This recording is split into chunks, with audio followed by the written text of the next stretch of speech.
ഛത്തീസ്ഗഡിലെ മതപരിവർത്തനവും മനുഷ്യക്കടത്തും സംബന്ധിച്ച കേസിന് പിന്നാലെ ഛത്തീസ്ഗഡിൽ വർഗീയ ധ്രുവീകരണത്തിന് ശ്രമം. കന്യാസ്ത്രീകൾക്കൊപ്പം പിടിയിലായ പെൺകുട്ടികൾ മൊഴി മാറ്റിയതിന് പിന്നിൽ വൻ ഗൂഢാലോചന. നാരായൺപൂർ കേന്ദ്രീകരിച്ച് നടന്ന ഗൂഢാലോചനയുടെ ദൃശ്യങ്ങൾ ജനം ടിവിക്ക്. ജനം ബ്രേക്കിംഗ്.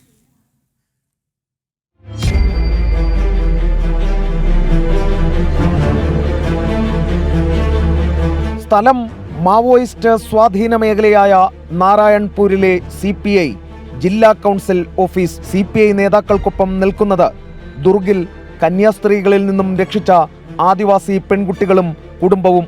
ബജ്രംഗ് ദളിന് എതിരായ പരാതിക്കും പെൺകുട്ടികളുടെ മൊഴിമാറ്റത്തിനും പിന്നിൽ ആരെന്ന ചോദ്യത്തിന് ഉത്തരമാവുകയാണ് ഇവിടെ. ഓഗസ്റ്റ് 1 ബജ്രംഗ് ദളിനെതിരെ പരാതി നൽകാൻ എത്തിയപ്പോൾ എടുത്ത ചിത്രമാണിത്. ഉൾഗ്രാമത്തിൽ നിന്നും പെൺകുട്ടികളെ CPI ഓഫീസിൽ എത്തിച്ചതാകട്ടെ മിഷണറി സംഘവും. ഇവിടെ നിന്നും നിർദ്ദേശിച്ച പ്രകാരം പോലീസ് സ്റ്റേഷനിലേക്ക് പരാതിയുമായി പോകുന്ന പെൺകുട്ടികളുടെയും കുടുംബത്തിന്റെയും ദൃശ്യങ്ങളും ജനം ടിവിക്ക് ലഭിച്ചു.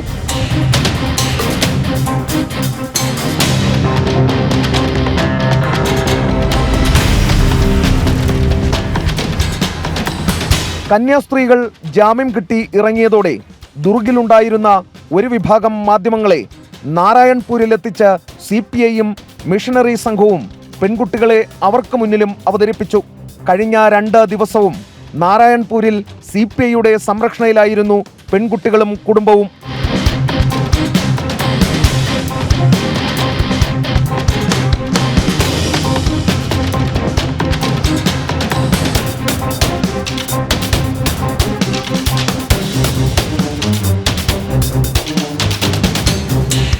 മാവോയിസ്റ്റുകളുടെ ശക്തി കേന്ദ്രമായ നാരായൺപൂരിൽ അവരുടെ ബഫർ സോൺ മുഖമായാണ് CPI അറിയപ്പെടുന്നത്.